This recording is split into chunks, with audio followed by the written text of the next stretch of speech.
Good morning everybody. നീല അക്കാദമിയുടെ PSC ക്ലാസ്സിലേക്ക് ഒരിക്കൽ കൂടി എല്ലാവർക്കും സ്വാഗതം. നമ്മൾ PSC ക്ലാസ് നമുക്ക് ഏറ്റവും പ്രധാനപ്പെട്ട നമുക്കറിയാം SCERT സിലബസിന് PSC എക്സാമിൽ എത്രത്തോളം പ്രാധാന്യമുണ്ട് എന്ന് നമുക്ക് എല്ലാവർക്കും അറിയാലോ. തുടർച്ചയായിട്ട് നിരന്തരമായിട്ട് ചോദ്യങ്ങൾ ചോദിക്കുന്ന ഒരു മേഖലയാണ് SCERT സെക്ഷൻ. നമ്മൾ ഇന്ന് കഴിഞ്ഞ ക്ലാസ്സിന്റെ കണ്ടിന്യൂസ് ആയിട്ട് നമ്മൾ 10ാം ക്ലാസ്സിലെ സോഷ്യൽ സ്റ്റഡീസ് പാഠപുസ്തകത്തിലെ പാർട്ട് 1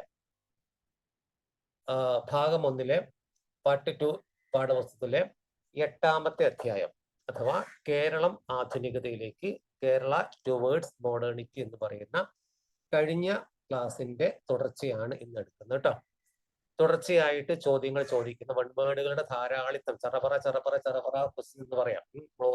ഓർമ്മിക്കേണ്ട കണ്ടമാനം പോയിന്റ് കേരളവുമായിട്ട് ബന്ധപ്പെടുത്തി പറയുന്നുണ്ട്. ഓക്കെ, അപ്പൊ നമ്മൾ എല്ലാവർക്കും once again wish fantastic future for you. എല്ലാവരും ശ്രദ്ധിക്കുക. എല്ലാ കുട്ടികൾക്കും എല്ലാ ഉദ്യോഗാർത്ഥികൾക്കും നല്ലൊരു ഫ്യൂച്ചർ ഉണ്ടാവട്ടെ എന്ന് ആശംസിച്ചുകൊണ്ട് നമുക്ക് സ്റ്റാർട്ട് ചെയ്യാം കേട്ടോ. ഓക്കെ,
നമ്മള് കഴിഞ്ഞ ക്ലാസ്സിൽ പഠിച്ചു കഴിഞ്ഞത്, അവസാനമായിട്ട് പറഞ്ഞത് എന്തെല്ലാം മേഖലകളിൽ ഇവിടെ മാറ്റം വന്നു.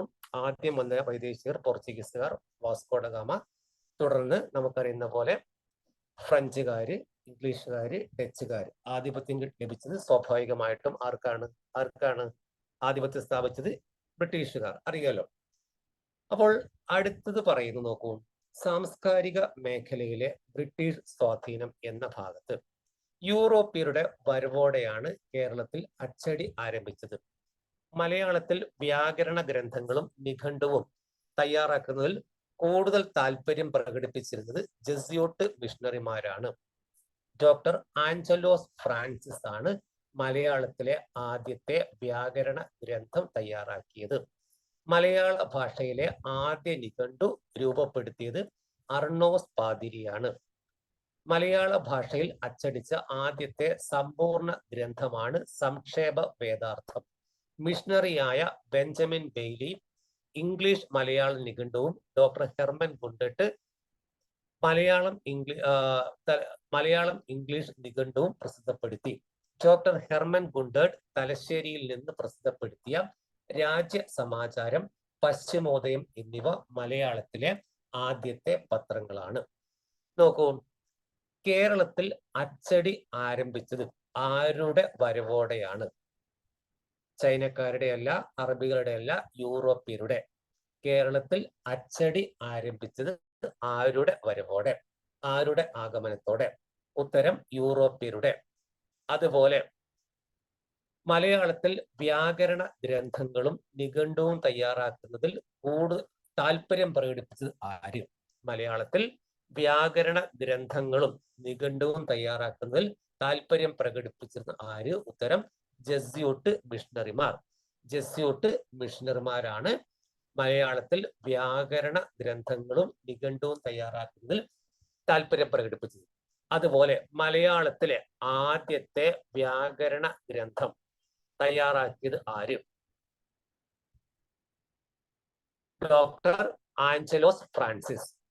മലയാളത്തിലെ ആദ്യത്തെ വ്യാകരണ ഗ്രന്ഥം തയ്യാറാക്കിയത് ഡോക്ടർ ആഞ്ചലോസ് ഫ്രാൻസിസ്. അതുപോലെ തന്നെ മലയാള ഭാഷയിലെ ആദ്യ നിഘണ്ടു തയ്യാറാക്കിയതാര്? ഉത്തരം അർണോസ് പാതിരി. അർണോസ് പാതിരിയാണ് മലയാളത്തിലെ ആദ്യത്തെ നിഘണ്ടു രൂപപ്പെടുത്തിയത്. മലയാള ഭാഷയിൽ അച്ചടിച്ച ആദ്യത്തെ സമ്പൂർണ്ണ ഗ്രന്ഥം ഏത്? മലയാള ഭാഷയിൽ അച്ചടിച്ച ആദ്യത്തെ സമ്പൂർണ്ണ ഗ്രന്ഥം ഏത്? ഉത്തരം സംക്ഷേപ വേദാർത്ഥം. മക്കൾ പോയിന്റ് ചെയ്യണേ, എഴുതി വെക്കണേ. തുടർച്ചയായി ചോദിച്ചതാണ്, പ്രധാനപ്പെട്ട കാര്യങ്ങളാണ്. മലയാള ഭാഷയിൽ അച്ചടിച്ച ആദ്യത്തെ സമ്പൂർണ്ണ ഗ്രന്ഥം ഏത്? സംക്ഷേപ വേദാർത്ഥം. അതുപോലെ ആദ്യമായും ഇംഗ്ലീഷ് മലയാളം നിഘണ്ടു, ഇംഗ്ലീഷ് മലയാളം നിഘണ്ടു ആരാണ് അതിന്റെ കർത്താവ്? Benjamin Bailey. ഉത്തരം ബെഞ്ചമിൻ ബെയ്ലി. അതുപോലെ മലയാളം ഇംഗ്ലീഷ് മലയാളം ബെഞ്ചമിൻ ബെയ്ലിയാണ്. Malayalam English doctor Hermann Gundert. Doctor Hermann Gundert ആണ് മലയാളം ഇംഗ്ലീഷ് നിഘണ്ടു പ്രസിദ്ധപ്പെടുത്തിയത്. English Malayalam Benjamin Bailey, Malayalam English doctor Hermann Gundert. പ്രത്യേകം നോട്ട് ചെയ്യണേ. അതുപോലെ തന്നെ മലയാളത്തിലെ ആദ്യത്തെ പത്രങ്ങൾ രണ്ട് പേര് പറയുന്നുണ്ട്. രാജ്യ സമാചാരം, പശ്ചിമോദയം. മലയാളത്തിലെ ആദ്യത്തെ പത്രങ്ങൾ രാജ്യ സമാചാരം, അതുപോലെ തന്നെ പശ്ചിമോദയം. ഇത് ആരാണ് ഇതിന്റെ പത്രാധിപർ? Doctor Hermann Gundert. Doctor Hermann Gundert ആരംഭിച്ച മലയാളത്തിലെ പത്രാധിപരായ മലയാളത്തിലെ ആദ്യ പത്രങ്ങൾ രണ്ടെണ്ണം. രാജ്യ സമാചാരം, പശ്ചിമോദയം. രാജ്യ സമാചാരവും പശ്ചിമോദയം പ്രസിദ്ധീകരിച്ചത് എവിടെന്ന്? തലശ്ശേരിയിൽ നിന്ന്. അപ്പോൾ ചോദ്യങ്ങൾ വീണ്ടും വീണ്ടും നമ്മൾ അറിയണം, കറക്റ്റ് ആയിട്ട് മനസ്സിലാക്കണം, നോട്ട് ചെയ്യണം കുട്ടികൾ കേട്ടോ. അപ്പോൾ ആരുടെ വരവോടെയാണ് കേരളത്തിൽ അച്ചടി ആരംഭിച്ചത്? യൂറോപ്യരുടെ. മലയാളത്തിലെ ആദ്യത്തെ വ്യാകരണ ഗ്രന്ഥം ഏത്? വ്യാകരണ ഗ്രന്ഥം തയ്യാറാക്കിയതാര്? Doctor Angelos Francis. മലയാള ഭാഷയിലെ ആദ്യ നിഘണ്ടു രൂപപ്പെടുത്തിയത് അർണോസ് പാതിരി. മലയാള ഭാഷയിൽ അച്ചടിച്ച ആദ്യത്തെ സമ്പൂർണ്ണ ഗ്രന്ഥം സംക്ഷേപ വേദാർത്ഥം. ഇംഗ്ലീഷ് മലയാളം നിഘണ്ടു പ്രസിദ്ധപ്പെടുത്തിയത് ബെഞ്ചമിൻ നിഘണ്ടു പ്രസിദ്ധപ്പെടുത്തിയത് ഡോക്ടർ ഹെർമൻ ഗുണ്ടേർട്ട്. മലയാളത്തിലെ ആദ്യത്തെ പത്രങ്ങൾ രണ്ടെണ്ണം. രാജ്യ സമാചാരം, അതുപോലെ തന്നെ പശ്ചിമോദയം. അതിന്റെ രണ്ടിന്റെയും പത്രാധിപർ ഡോക്ടർ ഹെർമൻ ഗുണ്ടേർട്ട്. മലയാളത്തിലെ ആദ്യത്തെ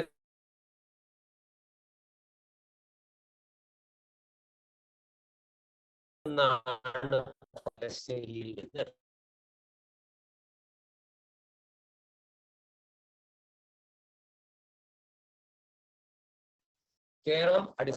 കേരളത്തിൽ 3 പ്രധാനപ്പെട്ട മിഷണറികളുണ്ട്. ലണ്ടൻ മിഷൻ സൊസൈറ്റി, അതിന്റെ പ്രവർത്തന മേഖല തിരുവിതാംകൂർ. അതുപോലെ തന്നെ ചർച്ച് മിഷൻ സൊസൈറ്റി,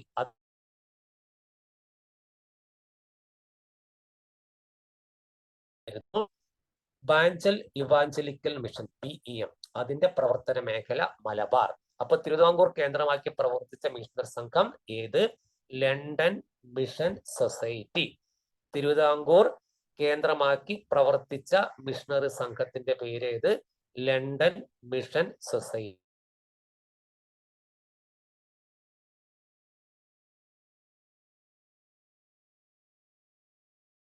ഏത്? ഉത്തരം ബി. മലബാർ കേന്ദ്രമാക്കി പ്രവർത്തിച്ചത് basal evangelical society. Basal evangelical society. അതുപോലെ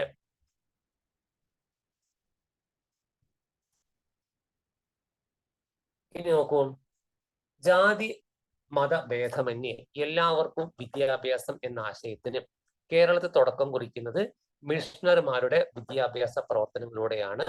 വിദ്യാഭ്യാസ സ്ഥാപനങ്ങൾ ആരംഭിക്കാൻ തിരുവിതാംകൂറിലെയും കൊച്ചിയിലെയും ഭരണാധികാരികൾ മിഷണറി സംഘങ്ങൾക്ക് ഭൂമി ദാനമായി നൽകി. അപ്പോൾ മിഷണറിമാരുടെ വിദ്യാഭ്യാസ പ്രവർത്തനം അന്നേ വരെ ജാതി അടിസ്ഥാനമാക്കി മാത്രം തൊഴിൽ, അത് വിദ്യാഭ്യാസം മാത്രമല്ല തൊഴിലും നീതിന്യായ വ്യവസ്ഥയും എല്ലാം അങ്ങനെ തന്നെയാണ്. അപ്പോൾ അത് പ്രകാരം ജാതി മതഭേദമന്യേ, ജാതി മതമല്ല ആ വ്യത്യാസമന്യേ എല്ലാവർക്കും വിദ്യാഭ്യാസം എന്ന് പറയുന്ന ആശയം തുടക്കം കുറിച്ചത് അവര് ആരാണ്? മിഷണറിമാരാണ്. അതുപോലെ തിരുവിതാംകൂറിലെയും കൊച്ചിയിലെയും നാട്ടുരാജാക്കന്മാരും വിദ്യാഭ്യാസ രംഗത്ത് ഇടപെടുകയും സ്കൂളുകളും കോളേജുകളും സ്ഥാപിക്കുകയും ചെയ്തു. തിരുവിതാംകൂറിലെ ഭരണാധികാരിയായിരുന്ന ഗൗരി പാർവതിബായി 1817 പ്രൈമറി വിദ്യാഭ്യാസം സൗജന്യമാക്കിക്കൊണ്ട് പുറപ്പെടുവിച്ച വിളംബരം ശ്രദ്ധേയമാണ്. അപ്പോൾ നമുക്ക് ചോദ്യം, തിരുവിതാംകൂറിലെ പ്രൈമറി വിദ്യാഭ്യാസം സൗജന്യമാക്കിക്കൊണ്ട് വിളംബരം പുറപ്പെടുവിച്ച തിരുവിതാംകൂർ ഭരണാധികാരി ആര്? പ്രൈമറി വിദ്യാഭ്യാസം സൗജന്യമാക്കിക്കൊണ്ട് പുറപ്പെടുവിച്ച വിളംബരം ആരുടേതായിരുന്നു? ഗൗരി പാർവതിബായി. ആരതാണ്? ഗൗരി പാർവതിബായി. തിരുവിതാംകൂറിൽ പ്രൈമറി വിദ്യാഭ്യാസം സൗജന്യമാക്കിയ വിളംബരം ഏത് വർഷത്തിൽ? 1817. ഭരണാധികാരിയുടെ പേര് ഗൗരി പാർവതിബായി. വർഷം 1817. ഓക്കെ, ഇനി നമ്മൾ അടുത്ത ഭാഗത്തേക്ക് കടക്കുമ്പോൾ ബ്രിട്ടീഷുകാരുടെ വരവിന് മുമ്പ് കേരളത്തിൽ നിലനിന്നിരുന്ന ശിക്ഷാവിധികളെ കുറിച്ച് മുൻ ക്ലാസ് ചർച്ച ചെയ്തിട്ടുണ്ടല്ലോ. അക്കാലത്ത് കുറ്റാരോപിതന്റെ ജാതിയെ അടിസ്ഥാനമാക്കിയാണ് വിചാരണയും ശിക്ഷയും നടപ്പിലാക്കിയിരുന്നത്. ഈ നീതിന്യായ വ്യവസ്ഥയെ ബ്രിട്ടീഷുകാർ പരിഷ്കരിച്ചു. കുറ്റവാളിയുടെ വാദം കേട്ട ശേഷം കുറ്റത്തിന്റെ സ്വഭാവത്തിനനുസരിച്ച് ഏകീകൃതമായ ശിക്ഷാവിധികൾ നടപ്പിലാക്കാൻ തുടങ്ങി. ഇതോടെ ജാതിക്കതീതമായി നിയമത്തിന് മുമ്പിൽ എല്ലാവരും തുല്യരായി. അപ്പോൾ നമ്മൾ പറയേണ്ട ഒറ്റ പോയിന്റ് മാത്രം ആ ഒരു പാരഗ്രാഫിൽ, ബ്രിട്ടീഷുകാരുടെ ഭരണകാലത്ത് അവർ എങ്ങനെയാണ് നീതിന്യായ വ്യവസ്ഥയെ പരിഷ്കരിച്ചത്. അതായത് ജാതി അടിസ്ഥാനമാക്കിയല്ല, കുറ്റത്തിന്റെ സ്വഭാവം അനുസരിച്ച് ഏകീകൃതമായ ശിക്ഷാവിധി നടപ്പിലാക്കാൻ തുടങ്ങി. കുറ്റത്തിന്റെ സ്വഭാവം അനുസരിച്ച് ഏകീകൃതമായ ശിക്ഷാവിധി. ഇപ്പൊ ജാതി മത പരിഗണനകൾക്ക് അതീതമായും വിദ്യാഭ്യാസ സ്ഥാപനം മിഷണറിമാർ ആരംഭിച്ചതുപോലെ ജാതി മത പരിഗണനകൾക്ക് അതീതമായും ശിക്ഷാവിധികൾ വിധിക്കാനുള്ള കോടതികൾ സ്ഥാപിച്ചതാര്? ബ്രിട്ടീഷുകാരാണ്. അതുപോലെ ബ്രിട്ടീഷ് ഭരണത്തോടെ കേരളത്തിലെ പരമ്പരാഗതമായ ആയുർവേദ ചികിത്സാ രീതിയേക്കാൾ ആധുനിക വൈദ്യശാസ്ത്രത്തിന് പ്രാധാന്യം ലഭിച്ചു. വസൂരി തടയാനുള്ള കുത്തിവെപ്പ് ആദ്യമായി നടത്തിയത് മലബാറിലാണ്. ഇക്കാലത്ത് തിരുവിതാംകൂറിലേക്ക് ഇംഗ്ലണ്ടിൽ നിന്ന് മരുന്ന് വരുത്താൻ ഒരു കമ്പനിയെ തന്നെ രാജാവ് നിയമിച്ചു. മലബാർ, തിരുവിതാംകൂർ, കൊച്ചി എന്നിവിടങ്ങളിൽ സർക്കാർ ആശുപത്രികൾ ആരംഭിച്ചു. അപ്പോൾ ബ്രിട്ടീഷ് ഭരണം നമ്മുടെ ചികിത്സാ രീതിയിൽ വരുത്തിയ മാറ്റം എന്ത്? ബ്രിട്ടീഷ് ഭരണം കേരളത്തിന്റെ ചികിത്സാ രീതിയിൽ വരുത്തിയ മാറ്റം പരമ്പരാഗതമായ ആയുർവേദ ചികിത്സാ രീതിയേക്കാൾ പ്രാധാന്യം ആധുനിക വൈദ്യശാസ്ത്രത്തിന് ലഭിച്ചു. ആദ്യമായി വസൂരി തടയാനുള്ള കുത്തിവെപ്പ് നടത്തിയത് കേരളത്തിലെവിടെ? മലബാറിൽ. ആദ്യമായിട്ട് വസൂരി തടയാനുള്ള കുത്തിവെപ്പ് നടത്തിയത് എവിടെയാണ്? മലബാറിലാണ്. അതുപോലെ തിരുവിതാംകൂറിന്ന് ഇങ്ങോട്ടേക്ക് തിരുവിതാംകൂറിലേക്ക് ഇംഗ്ലണ്ടിൽ നിന്ന് മരുന്ന് വരുത്താൻ വേണ്ടി ഒരു കമ്പനിയെ തന്നെ രാജാവ് നിയമിച്ചു. ഏറ്റവും പ്രധാനപ്പെട്ട ഒരു പോയിന്റ് നോക്കും. സംസ്ഥാനത്ത് ആദ്യമായിട്ട് സർക്കാർ ആശുപത്രികൾ സ്ഥാപിച്ചത് എവിടെയെല്ലാം? മലബാർ, തിരുവിതാംകൂർ, കൊച്ചി. മലബാർ, തിരുവിതാംകൂർ, കൊച്ചി എന്നീ 3 മേഖലകളിലായിട്ട് സർക്കാർ ആശുപത്രികൾ കേരളത്തിലെ ചില സമുദായങ്ങളിൽ നിലനിന്നിരുന്ന പിന്തുടർച്ചാക്രമം മാതാവ് വഴിയുള്ള മരുമക്കത്തായമായിരുന്നു. ഇംഗ്ലീഷ് വിദ്യാഭ്യാസം സിദ്ധിച്ച യുവാക്കൾ ഇതിനെതിരെ ശക്തമായി പ്രതികരിക്കുകയും കോടതികളിൽ വ്യവഹാരങ്ങൾ ഫയൽ ചെയ്യുകയും ചെയ്തു. അങ്ങനെ തിരുവിതാംകൂറിലും മലബാറിലും കൊച്ചിയിലും മരുമക്കത്തായത്തിനെതിരെ നിയമങ്ങൾ നിലവിൽ വന്നു. മക്കത്തായ സമ്പ്രദായത്തിനാണ് ഈ നിയമങ്ങൾ ഊന്നൽ നൽകിയത്. ഇത് പ്രകാരം തറവാട്ടിലെ എല്ലാ അംഗങ്ങൾക്കും സ്വത്തിന്മേൽ അവകാശം ലഭിച്ചു. ഇത് തറവാട്, കൂട്ടുകുടുംബം എന്നിവയുടെ തകർച്ചയ്ക്ക് കാരണമായി. കേരളത്തിലെ വിഭവങ്ങൾ ചൂഷണം ചെയ്യാനും ഭരണം സുഗമമാക്കാനുമുള്ള നടപടികളുടെ ഭാഗമായിരുന്നു ഈ പരിഷ്കാരങ്ങളെങ്കിലും കേരളീയ സമൂഹത്തിന്റെ ആധുനീകരണത്തിന് ഇവ സഹായകമായി. അപ്പോൾ ഈ മരുമക്കത്തായം ആരു വഴിയുള്ള പിന്തുടർച്ചാക്രമമാണ്? മാതാവ് വഴിയുള്ള പിന്തുടർച്ചാക്രമത്തിനാണ് മരുമക്കത്തായം എന്ന് പറയുന്നത്. മാതാവ് വഴിയുള്ള പിന്തുടർച്ചാക്രമമാണ് മരുമക്കത്തായം. പിന്നെ മരുമക്കത്തായത്തിനെതിരെ നിലവിൽ ശക്തമായിട്ട് നിയമങ്ങൾ വന്നു. മരുമക്കത്തായത്തിന് പകരം മക്കത്തായ സമ്പ്രദായത്തിന് പ്രാധാന്യം കൊടുത്തു. സ്വാഭാവികമായിട്ടും ആ മക്കത്തായ സമ്പ്രദായ പ്രകാരം തറവാട്ടിലെ എല്ലാ അംഗങ്ങൾക്കും സ്വത്തിനുമേൽ അവകാശം ലഭിച്ചു. ഇത് തറവാട്, കൂട്ടുകുടുംബം എന്നിവയുടെ തകർച്ചയ്ക്ക്, മരുമക്കത്തായത്തിന് പകരം മക്കത്തായ സമ്പ്രദായം വന്നതോട് കൂടിയിട്ട് കൂട്ടുകുടുംബം അതുപോലെ തറവാട് എന്നിവയുടെ ക്ഷയത്തിന് കാരണമായി. തറവാട്, കൂട്ടുകുടുംബം എന്നിവയുടെ നാശത്തിന് കാരണമായ നിയമ നടപടി മരുമക്കത്തായത്തിന് പകരം മക്കത്തായ സമ്പ്രദായം വന്നത്. അത് ആരുടെ കാലത്ത്? ബ്രിട്ടീഷുകാരുടെ കാലത്ത്. ഓക്കെ, ഇനി താഴെ പറയുന്ന ഒരു കോട്സ് നമുക്ക് പലപ്പോഴും കേട്ട കാര്യം തന്നെയാണ്. കേരളം ഒരു ഭ്രാന്താലയം. മലബാറിൽ കേരളം ഞാൻ കണ്ടതിനേക്കാൾ കവിഞ്ഞ ഒരു വിഡിത്തം ഇതിനു മുമ്പ് ഇവിടെയും കണ്ടിട്ടില്ല. സവർണൻ നടക്കുന്ന വഴിയിൽ കൂടി അവർണന് നടന്നുകൂടാ. ഈ മലബാറുകാരെല്ലാം ഭ്രാന്തന്മാരാണ്. അവരുടെ വീടുകൾ അത്രയും ഭ്രാന്താലയങ്ങൾ. പൊതുവെ നമുക്കറിയാം കേരളം ഒരു ഭ്രാന്താലയം എന്ന് പറയുന്നത് സ്വാമി വിവേകാനന്ദ അദ്ദേഹത്തിന്റെ അതിൽ ഉൾപ്പെട്ട മറ്റൊരു കോട്ടാണ് ഈ മലബാറുകാരെല്ലാം ഭ്രാന്തന്മാരാണെന്നും അവരുടെ വീടുകളെല്ലാം ഭ്രാന്താലയങ്ങളാണെന്നും പറഞ്ഞ വ്യക്തി കൂടിയാണ് ആര്? സ്വാമി വിവേകാനന്ദൻ. 1897 അദ്ദേഹം പ്രസ്താവിച്ച സംഗതിയാണ് പറഞ്ഞത് കേട്ടോ.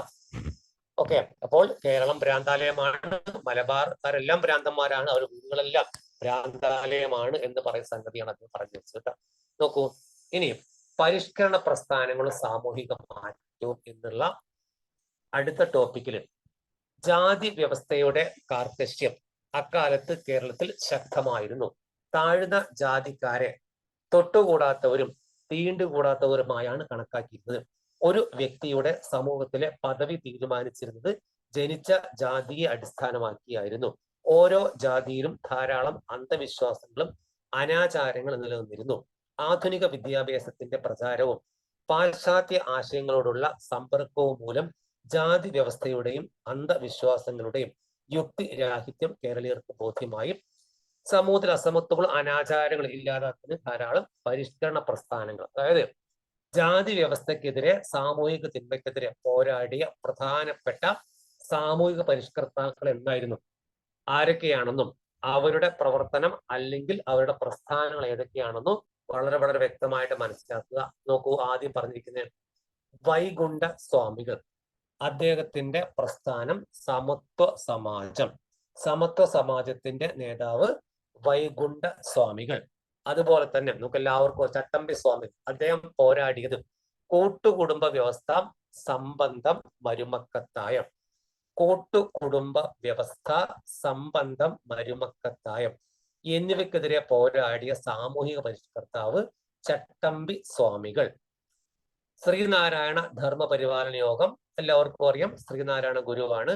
കുര്യാക്കോസ് ഏലിയാസ് ചാവറയാണെങ്കിൽ അദ്ദേഹം ആണെങ്കിൽ അനാഥാലയങ്ങളും വിദ്യാലയങ്ങളും സ്ഥാപിച്ചു. അയ്യങ്കാളി സാധു ജന പരിപാലന സംഘം, വക്കം അബ്ദുൽ ഖാദർ മൗലവി, തിരുവിതാംകൂർ മുസ്ലിം മഹാജനസഭ, വാഗ്ബടാനന്ദൻ ആത്മവിദ്യാസംഘം, സഹോദരൻ അയ്യപ്പൻ സഹോദര പ്രസ്ഥാനം. കിട്ടുമായിരിക്കും പെട്ടെന്ന്. ശ്രീനാരായണ ഗുരുവിന്റെ കാര്യം പറഞ്ഞ പോലെ Pandit KP Karuppan Araya Samajam, Mannathu Padmanabha NSS Nair service society, VT Bhattathiripad Yogakshema Sabha, Kumaragurudevan പ്രത്യക്ഷര രക്ഷാ ദേവസഭ. ഓക്കെ, അപ്പൊ ഓരോരുത്തരും സ്ഥാപിച്ച പ്രസ്ഥാനങ്ങൾ അല്ലെങ്കിൽ പ്രവർത്തനങ്ങൾ, അധികം പ്രസ്ഥാനങ്ങളാണ് പറഞ്ഞിരിക്കുന്നത്. ഓരോന്നും ഒരിക്കൽ കൂടെ പറയാം. ഫസ്റ്റ് വൈകുണ്ഠ സ്വാമികൾ. സമത്വ സമാജത്തിന്റെ സ്ഥാപകനാണ് വൈകുണ്ഠ സ്വാമികൾ. അഥവാ വൈകുണ്ഠ സ്വാമികൾ സ്ഥാപിച്ച പ്രസ്ഥാനമാണ് സമത്വ സമാജം. കൂട്ടുകുടുംബ വ്യവസ്ഥയ്ക്കും സംബന്ധം, മരുമക്കത്തായം ഇവയ്ക്കെതിരെ പോരാടിയ പരിഷ്കർത്താവാണ് ചട്ടമ്പി സ്വാമികൾ. പിന്നെ അടുത്ത പെട്ടെന്ന് അറിയുന്നതായിരിക്കാം ശ്രീനാരായണ ധർമ്മ പരിപാലന യോഗം. ആ പേര് സൂചിപ്പിക്കുന്ന പോലെ ശ്രീനാരായണ ഗുരു. കുര്യാക്കോസ് ഏലിയാസ് ചാവറയാണ് അനാഥാലയങ്ങളും വിദ്യാലയങ്ങളും നമ്മുടെ കേരളത്തിൽ എമ്പാടും സ്ഥാപിച്ചത്.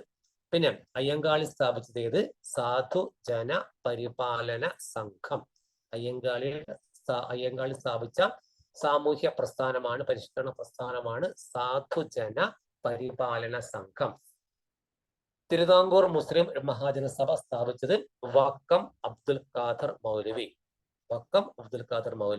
ആത്മവിദ്യാസംഘം സ്ഥാപിച്ചതാര്? വാഗ്ബടാനന്ദൻ. സഹോദര പ്രസ്ഥാനം പേര് സൂചിപ്പിക്കുന്ന പോലെ സഹോദരൻ അയ്യപ്പൻ തന്നെയാണ്. അതുപോലെ തന്നെ പണ്ഡിറ്റ് കെ.പി. കറുപ്പൻ സ്ഥാപിച്ചത് അരയ സമാജം. മന്നത്ത് പത്മനാഭൻ എല്ലാവർക്കും അറിയായിരിക്കും. മന്നത്ത് പത്മനാഭൻ സ്ഥാപിച്ചത് നായർ സർവീസ് സൊസൈറ്റി. വി.ടി. ഭട്ടതിരിപ്പാട് സ്ഥാപിച്ചത് യോഗക്ഷേമ സഭ. അതുപോലെ തന്നെ പ്രത്യക്ഷര രക്ഷാ ദൈവസഭ സ്ഥാപിച്ചത് കുമാരഗുരുദേവൻ. ഓരോന്നും പ്രത്യേകം നോട്ട് ചെയ്യണം. വളരെ വളരെ വളരെ ഇമ്പോർട്ടന്റ് ആണ്. സ്ഥാപിച്ച പ്രസ്ഥാനങ്ങളും പ്രവർത്തന മേഖലയും അതുപോലെ തന്നെ സാമൂഹിക പരിഷ്കർത്താക്കൾ ആരെല്ലാമാണ് ഇത്യാദി കാര്യങ്ങൾ വളരെ വ്യക്തമായിട്ട് നോക്കേണ്ടതുണ്ട് കേട്ടോ. ഓരോന്നും എടുത്തെടുത്ത് പറയണം. അയ്യങ്കാളിയുടേത് സാധുജന പരിപാലന സംഘമാണ്. വക്കം അബ്ദുൽ ഖാദർ മൗലവിയുടേത് തിരുവിതാംകൂർ മുസ്ലിം മഹാജനസഭയാണ്. ആ രീതിയിൽ ഓരോന്നും പ്രത്യേകം നോട്ട് ചെയ്യണം.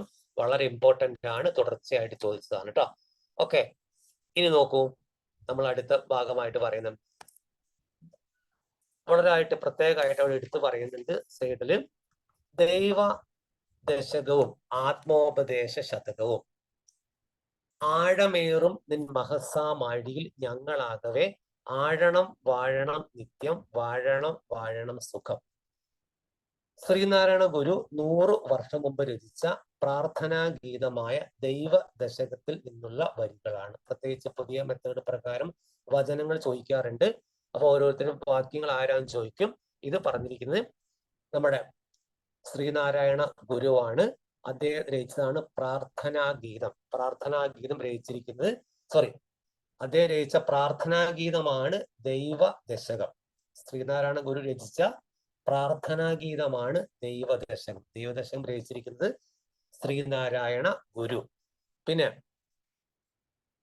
ഓരോന്നും അവനവൻ എന്നെ അറിയുന്നതൊക്കെ ഓർത്താൽ അവനിൽ ആദിമമായൊരു ആത്മരൂപം, അവനവൻ ആത്മസുഖത്തിനാചരിക്കുന്നവ അപരന് സുഖത്തിനായി വരയണം എന്ന് പറഞ്ഞിരിക്കുന്നത് ആത്മോപദേശ ശതകത്തിനാണ്. അപ്പൊ ദൈവദശകം അതുപോലെ ആത്മോപദേശ ദശകം രണ്ടും രചിച്ചിരിക്കുന്ന ആരാണ്? സ്വാമി ശ്രീനാരായണ ഗുരുവാണ്. ശ്രീനാരായണ ഗുരു രചിച്ചതാണ് പ്രാർത്ഥനാഗീതമാണ് ദൈവദശകം. അതുപോലെ തന്നെ മറ്റൊന്നാണ് ആത്മോപദേശ ശതകം. ഓരോന്നിന്റെയും അവനവൻ ആത്മസുഖത്തിന് ആചരിക്കുന്നവ അവരന്റെ സുഖത്തിനായി വരണം എന്ന 2 വരി എടുത്തിരിക്കുന്നത് എവിടെ നിന്നാണ്? ദൈവദശകത്തിനല്ല, ആത്മോപദേശ ശതകത്തിനാണ് കേട്ടോ. ഒന്ന് ദൈവ ദശകമാണെങ്കിൽ മറ്റൊന്ന് ആത്മോപദേശ ശതകമാണ്. ഒന്ന് ദശകം, മറ്റ് ശതകം. ഓക്കെ, മാറിപ്പോവരുത്. രണ്ടും ശ്രീനാരായണ ഗുരു ആണ്. ഈ പറഞ്ഞ അവനവൻ സുഖത്തിന് ആചരിക്കുന്നവ അപരന് സുഖത്തിനായി വരണം എന്നുള്ളത് അത് ആത്മോപദേശ ശതകത്തിന്റെ ഭാഗമാണ് എന്ന് ആലോചിക്കട്ടോ. ഓക്കെ, നോട്ട് ചെയ്യണേ. സാമൂഹിക പരിഷ്കരണ പ്രസ്ഥാനങ്ങൾ സാമൂഹിക മാറ്റത്തിനായുള്ള സമരങ്ങൾക്ക് പ്രചോദനമേകി മറയ്ക്കാനുള്ള അവകാശത്തിനായി തെക്കൻ തിരുവിതാംകൂറിലെ ചാന്നാർ സ്ത്രീകൾ പോരാട്ടം നടത്തി.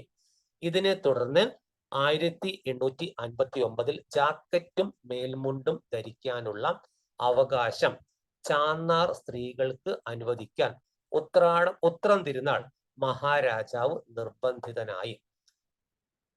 അതായത് ഈ നിരന്തരമായ വക്കം അബ്ദുൽ ഖാദർ മൗലവി ആണെങ്കിലും ചട്ടമ്പി സ്വാമി ആണെങ്കിലും ശ്രീനാരായണ ഗുരു ആണെങ്കിലും അവരുടെ പ്രവർത്തന ഫലങ്ങൾ ഒരുപാട് ജനങ്ങൾക്കിടയിൽ വ്യാപകമായിട്ട് സ്വാധീനമുണ്ടാക്കി. അപ്പോ തിരുവിതാംകൂറിൽ ചാന്നാർ സ്ത്രീകൾ പോരാട്ടം നടത്തി. ചാന്നാർ സ്ത്രീകൾ തിരുവിതാംകൂറിൽ പോരാട്ടം നടത്തി എന്തിന്? ജാക്കറ്റും മേൽമുണ്ടും അവർക്ക് മാറുമറയ്ക്കാനുള്ള അവകാശത്തിനായി. ചാന്നാർ സ്ത്രീകൾ തിരുവിതാംകൂറിൽ പോരാട്ടം നടത്തിയതിന് മാറുമറയ്ക്കാനുള്ള അവകാശത്തിന്. മാറുമറയ്ക്കാനുള്ള അവകാശത്തിനായി തിരുവിതാംകൂറിൽ പോരാട്ടം നടത്തിയത് ആര്? ചാന്നാർ സ്ത്രീകൾ. പോരാട്ടം നടത്തിയ എവിടെ? തിരുവിതാംകൂറിൽ.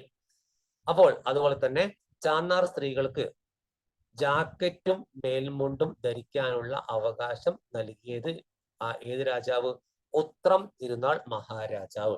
ചാന്നാർ സ്ത്രീകൾക്ക് ജാക്കറ്റും മേൽമുണ്ടും ധരിക്കാനുള്ള അവകാശം നൽകിയത് സമരം തുടർന്നാണെങ്കിലും ഉത്രം തിരുനാൾ മഹാരാജാവ്.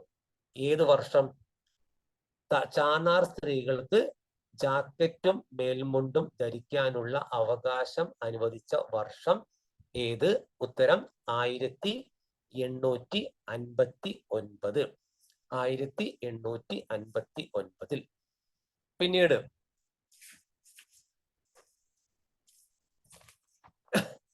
1888 ശ്രീനാരായണ ഗുരു അരുവിപ്പുറത്ത് നടത്തിയ ശിവപ്രതിഷ്ഠ സാമൂഹിക രംഗത്ത് പൊതുചലനങ്ങൾ സൃഷ്ടിച്ചു. ക്ഷേത്രകർമ്മവും പൂജകളും ചെയ്യാനുള്ള അവകാശവും അവർണ സമുദായത്തിൽപ്പെട്ടവർക്ക് കൂടി നേടിയെടുക്കുക അതിലൂടെ കഴിഞ്ഞു. ജാതി ഭേദം മതദ്വേഷം ഏതുമില്ലാതെ സർവരും സോദരത്വേന വാഴുന്ന മാതൃകാ സ്ഥാനമാണിത് എന്ന് അരുവിപ്പുറത്ത് ക്ഷേത്രത്തിന് മുന്നിൽ ശ്രീനാരായണ ഗുരു രേഖപ്പെടുത്തി. വിജ്ഞാനത്തിന് പ്രാധാന്യം നൽകിയിരുന്ന ഗുരു ക്ഷേത്രങ്ങളോടനുബന്ധിച്ച് വിദ്യാലയങ്ങളും വായനശാലകളും സ്ഥാപിച്ചു. വിദ്യ കൊണ്ട് പ്രബുദ്ധരാവാനും സംഘടന കൊണ്ട് ശക്തമാവാനും അദ്ദേഹം ഉദ്ബോധിപ്പിച്ചു. വാദിക്കാനും ജയിക്കാനുമല്ല, അറിയാനും അറിയിക്കാനുമാണ് എന്ന പ്രഖ്യാപനത്തോടെ അദ്ദേഹം ആലുവയിൽ സർവമത സമ്മേളനം വിളിച്ചുകൂട്ടി. ഉദാത്തമായ മനുഷ്യ സ്നേഹത്തിലും സർവമത സാഹോദര്യത്തിലും അധിഷ്ഠിതമായിരുന്നു ശ്രീനാരായണ ഗുരുവിന്റെ സന്ദേശങ്ങളും പ്രവർത്തനവും. നോക്കൂ ഓരോന്ന്. ശ്രീനാരായണ ഗുരു അരുവിപ്പുറത്ത് എവിടെയാണ് ശിവപ്രതിഷ്ഠ നടത്തിയത്? അരുവിപ്പുറത്ത്. ശ്രീനാരായണ ഗുരു എവിടെയാണ് ശിവപ്രതിഷ്ഠ നടത്തിയത്? അരുവിപ്പുറത്ത്. ശ്രീനാരായണ ഗുരു അരുവിപ്പുറത്ത് ശിവപ്രതിഷ്ഠ നടത്തിയ വർഷം 1888. 1888 ശ്രീനാരായണ ഗുരു അരുവിപ്പുറത്ത് ശിവപ്രതിഷ്ഠ നടത്തിയത്. അതുപോലെ ക്ഷേത്രകർമ്മവും പൂജകളും ചെയ്യാനുള്ള അവകാശം അവർണ സമുദായത്തിൽപ്പെട്ടുള്ളവർക്ക് കൂടി ഉണ്ട് എന്ന് നേടിയെടുത്ത ആ ഒരു സമരം ഏത്? ആ ഒരു സംഭവം ഏത്? അത് ഈ പറഞ്ഞ അരുവിപ്പുറത്ത് നടത്തിയ ശിവപ്രതിഷ്ഠ. അതുപോലെ തന്നെ അദ്ദേഹം എവിടെയാണ് ജാതിഭേദം മതദ്വേഷം ഏതുമില്ലാതെ സർവരും സോദരത്വേന വാഴുന്ന മാതൃകാ സ്ഥാനമാണ് എന്ന് ഏത് ക്ഷേത്ര മുന്നിലാണ് ശ്രീനാരായണ ഗുരു രേഖപ്പെടുത്തിയത്? ഉത്തരം അരുവിപ്പുറത്ത്. ഓക്കെ, അത്തരം കാര്യങ്ങളൊക്കെ ടെസ്റ്റ് ആയിട്ട് ചോദിക്കും, നമ്മളോട് പ്രത്യേകം നോട്ട് ചെയ്യണേ. അതുപോലെ തന്നെ അദ്ദേഹം ഈ സാധാരണഗതിയിലുള്ള പുറമെ വായനശാലകളും വിദ്യാലയങ്ങളും അദ്ദേഹം ക്ഷേത്രത്തോടനുബന്ധിച്ച് സ്ഥാപിച്ചു. വായനശാലകളും വിദ്യാലയങ്ങളും ക്ഷേത്രത്തോട് അനുബന്ധിച്ച് സ്ഥാപിച്ചത് ആര്? ശ്രീനാരായണ ഗുരു. പിന്നെ അദ്ദേഹം സർവമത സമ്മേളനം, ശ്രീനാരായണ ഗുരു സർവമത സമ്മേളനം വിളിച്ചു കൂട്ടിയത് എവിടെ? ശ്രീനാരായണ ഗുരു സർവമത സമ്മേളനം വിളിച്ചു കൂട്ടിയത് എവിടെ? ഉത്തരം ആലുവ. ആലുവയിൽ നടന്ന ശ്രീനാരായണ ഗുരു ആലുവയിൽ നടത്തിയ സർവമത സമ്മേളനത്തിന്റെ പ്രഖ്യാപനം എന്തായിരുന്നു? വാദിക്കാനും ജയിക്കാനുമല്ല, അറിയാനും അറിയിക്കാനുമാണ്. വാദിക്കാനും ജയിക്കാനുമല്ല, അറിയാനും അറിയിക്കാനുമാണ് എന്ന പ്രഖ്യാപനം നടന്നത് ആലുവയിലെ സർവമത സമ്മേളനത്തിൽ. വിളിച്ചുകൂട്ടിയത് സ്വാമി ശ്രീനാരായണ ഗുരു. ഇനി നോക്കൂ, അപ്പോ നെക്സ്റ്റ് വളരെ പ്രധാനപ്പെട്ട അടുത്ത പോയിന്റുകൾ. സഞ്ചാര സ്വാതന്ത്ര്യത്തിനായി കേരളത്തിൽ നടന്ന പ്രക്ഷോഭങ്ങളിൽ പ്രധാനപ്പെട്ടതാണ് വൈക്കം സത്യാഗ്രഹം. 1924 TK മാധവന്റെ നേതൃത്വത്തിൽ നടന്ന ഈ സമരത്തോട് അനുഭവം പ്രകടിപ്പിച്ച് മന്നത്ത് പത്മനാഭന്റെ നേതൃത്വത്തിൽ സവർണ ജാഥ സംഘടിപ്പിച്ചു. ഈ സമരങ്ങളെ തുടർന്ന് വൈക്കം ക്ഷേത്രത്തിന് ചുറ്റുമുള്ള പൊതുനിരത്തുകളിലൂടെ യാത്ര ചെയ്യാൻ അവർണ ജാതിക്കാർക്ക് അനുവാദം ലഭിച്ചു. ഗുരുവായൂർ ക്ഷേത്രത്തിൽ എല്ലാ ജാതിയിലും പെട്ട ഹിന്ദുക്കൾക്ക് പ്രവേശനം അനുവദിക്കണമെന്നാവശ്യപ്പെട്ട് കെ കേളപ്പന്റെ നേതൃത്വത്തിൽ ഗുരുവായൂർ സത്യാഗ്രഹം നടന്നു. കെ ഗോപാലനായിരുന്നു ഈ സമരത്തിന്റെ വളണ്ടിയർ ക്യാപ്റ്റൻ. ഈ സത്യാഗ്രഹത്തിൽ പി കൃഷ്ണപിള്ളയ്ക്ക് ക്രൂരമായ മർദ്ദനമേറ്റു. ഈ ജനകീയ സമരങ്ങളുടെ എല്ലാം ഫലമായിട്ടാണ് 1936 നവംബർ 12 തിരുവിതാംകൂറിൽ ക്ഷേത്ര പ്രവേശന വിളംബരം പുറപ്പെടുവിച്ചത്. തുടർന്ന് മദിരാശി ക്ഷേത്ര പ്രവേശന വിളംബരം പ്രകാരം മലബാറിലും കൊച്ചി രാജാവിന്റെ വിളംബര പ്രകാരം കൊച്ചിയിലും എല്ലാ വിഭാഗക്കാർക്കും ആരാധനാ സ്വാതന്ത്ര്യം ലഭിച്ചു. അപ്പോൾ സഞ്ചാര സ്വാതന്ത്ര്യത്തിനായി കേരളത്തിൽ നടന്ന പ്രക്ഷോഭമാണ് വൈക്കം സത്യാഗ്രഹം. സഞ്ചാര സ്വാതന്ത്ര്യത്തിനായി കേരളത്തിൽ നടന്ന പ്രക്ഷോഭമാണേത്? വൈക്കം സത്യാഗ്രഹം. അതായത് ഈ വൈക്കം ക്ഷേത്രത്തിന് ചുറ്റുമുള്ള പൊതുനിരത്തുകളിലൂടെ യാത്ര ഇതിനെ തുടർന്നാണ്. അതായത് അക്കാലത്ത് വൈക്കം ക്ഷേത്രത്തിൽ എന്ന് മാത്രമല്ല ക്ഷേത്രത്തിന് ചുറ്റുമുള്ള പൊതുനിരത്തുകളിലൂടെ പോലും അവർണ ജാതിക്കാർക്ക് അനുവാദം ഇല്ലായിരുന്നു. അപ്പൊ അവർക്ക് അനുവാദം ലഭിച്ചത് വൈക്കം സത്യാഗ്രഹത്തിന്റെ ഫലമായിട്ടാണ്. വൈക്കം സത്യാഗ്രഹം സഞ്ചാര സ്വാതന്ത്ര്യത്തിനായി നടന്നതാണ്. എവിടെ സഞ്ചാര സ്വാതന്ത്ര്യം? അതായത് വൈക്കം ക്ഷേത്രത്തിന് ചുറ്റും ഉള്ള പൊതുവീഥികളിൽ അവർണർക്ക് സഞ്ചാരം അനുവദിച്ചു. ഇതിനെ തുടർന്ന് വൈക്കം സത്യാഗ്രഹം അതിന്റെ ലീഡർ വൈക്കം സത്യാഗ്രഹം ആരുടെ കീഴിൽ? അത് ടി കെ മാധവൻ. ഈ ടി കെ മാധവന്റെ വൈക്കം സത്യാഗ്രഹത്തെ അനുഭവം പ്രകടിപ്പിച്ചുകൊണ്ട് സവർണ ജാഥ നടത്തിയത് ആര്? മന്നത്ത് പത്മനാഭൻ. മന്നത്ത് പത്മനാഭന്റെ കീഴിൽ വൈക്കം സത്യാഗ്രഹത്തോട് അനുഭവം പ്രകടിപ്പിച്ചുകൊണ്ട് എന്ത് നടത്തി? സവർണ ജാഥ. സവർണ ജാഥയുടെ ലീഡർ മന്നത്ത് പത്മനാഭൻ എന്തിനോട് ആഭിമുഖ്യം പ്രകടിപ്പിച്ചുകൊണ്ട്? വൈക്കം സത്യാഗ്രഹത്തോട്. വൈക്കം സത്യാഗ്രഹം എന്തിനു വേണ്ടിയായിരുന്നു? സഞ്ചാര സ്വാതന്ത്ര്യത്തിന് വേണ്ടിയിട്ട്. സഞ്ചാര സ്വാതന്ത്ര്യം. അതുപോലെ തന്നെ ഗുരുവായൂർ ക്ഷേത്രത്തിലെ എല്ലാ ജാതിയിലും പെട്ട ഹിന്ദുക്കൾക്ക് പ്രവേശനം അനുവദിക്കണമെന്ന് ആവശ്യപ്പെട്ട് കെ കേളപ്പന്റെ നേതൃത്വത്തിൽ ഗുരുവായൂർ സത്യാഗ്രഹം നടന്നു. ഗുരുവായൂർ സത്യാഗ്രഹം ക്ഷേത്രത്തിലേക്ക് പ്രവേശനം വേണം എല്ലാ ജാതിയും പെട്ട ആളുകൾക്ക്. മറ്റത് സഞ്ചാരത്തിന് വേണ്ടിയുള്ളത് ഏതാണ്? അത് വൈക്കം സത്യാഗ്രഹമാണെങ്കിൽ എല്ലാ ജാതിയിൽപ്പെട്ട ആളുകൾക്കും ഗുരുവായൂർ ക്ഷേത്രത്തിലേക്ക് പ്രവേശനം വേണം എന്നതിന് വേണ്ടി പ്രക്ഷോഭം നടത്തിയാണ് ഗുരുവായൂർ സത്യാഗ്രഹം. അതിന് നേതാവ് കെ കേളപ്പൻ. കെ കേളപ്പനായിരുന്നു അതിന്റെ ക്യാപ്റ്റൻ സത്യാഗ്രഹത്തിന്റെ ഇത്. അതേസമയം സമരത്തിന്റെ volunteer captain K Gopalan. Guruvayur സത്യാഗ്രഹത്തിന്റെ സമരത്തിന്റെ volunteer captain K Gopalan. Guruvayur Satyagraha നടന്ന വർഷം 1931. വൈക്കം സത്യാഗ്രഹം നടന്ന വർഷം 1924.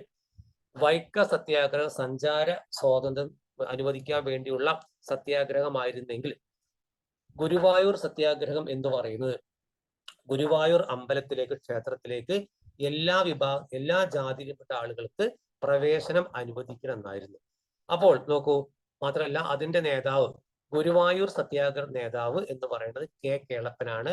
അതേസമയം സമരത്തിന്റെ ക്യാപ്റ്റൻ എന്ന് പറഞ്ഞിരിക്കുന്നത്, സമരത്തിന്റെ വളണ്ടിയർ ക്യാപ്റ്റൻ ആര്? ഗുരുവായൂർ സത്യാഗ്രഹത്തിന്റെ സമരത്തിന്റെ വളണ്ടിയർ ക്യാപ്റ്റൻ കെ ഗോപാലൻ. അപ്പൊ ഈ ജനകീയ സമരങ്ങളുടെ, ഈ പറഞ്ഞ ഗുരുവായൂർ സത്യാഗ്രഹത്തിന്റെ അതിനുശേഷം അതിന് മുമ്പ് നടന്ന ഈ പറഞ്ഞ വൈക്കം സത്യാഗ്രഹത്തിന്റെ ഒക്കെ അതിന്റെയൊക്കെ ഫലമായിട്ട് 1936 ജനുവരി 12 തിരുവിതാംകൂറിൽ ക്ഷേത്ര പ്രവേശന വിളംബരം പുറപ്പെടുവിച്ചു. തിരുവിതാംകൂറിൽ ക്ഷേത്ര പ്രവേശന വിളംബരം പുറപ്പെടുവിച്ച വർഷം 1936 നവംബർ 12.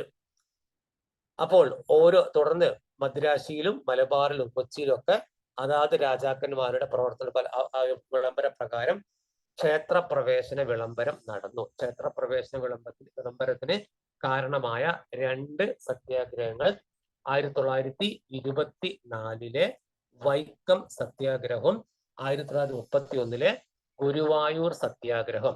വൈക്കം സത്യാഗ്രഹത്തിന്റെ ലീഡർ TK പത്മനാഭൻ.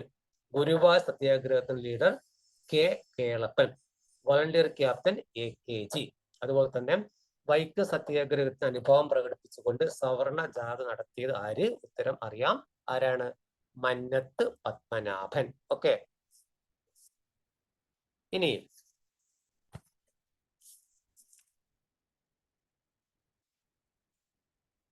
ദേശീയ പ്രസ്ഥാനം കേരളത്തിൽ ഭരണപരമായി ഏകീകരിക്കപ്പെടാതിരുന്നതിനാൽ കേരളത്തിൽ ദേശീയ പ്രസ്ഥാനത്തിന് ഒരു ഏകീകൃത രൂപം കൈവന്നിരുന്നില്ല.